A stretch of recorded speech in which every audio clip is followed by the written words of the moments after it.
ABC Jonathan Karl, who joins us now with more on the president's first post-election press conference. And John, questions on all the big issues, but much of the focus on that looming fiscal cliff January 1st. That's right, George. And the president will have his first meeting since the election with congressional leaders here at the White House tomorrow. But he used that press conference to lay out some very bright lines on where he stands on taxes and the fiscal cliff.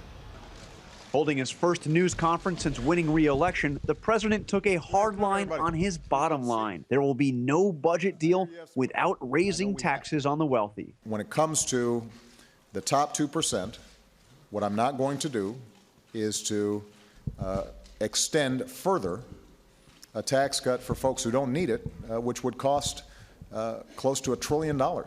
In his previous efforts to strike a so-called grand bargain with Speaker of the House John Boehner, the president proposed $800 billion in new tax revenues.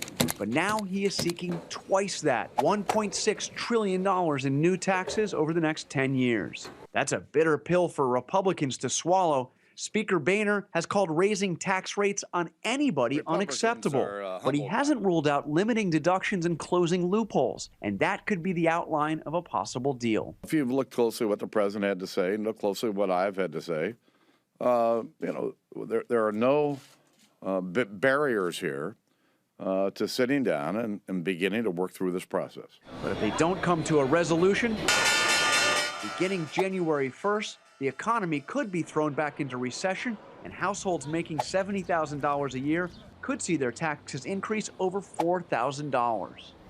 The president did say he is open to new ideas and that if Republicans have a way to raise taxes on the wealthy without raising rates, he wouldn't slam the door on them.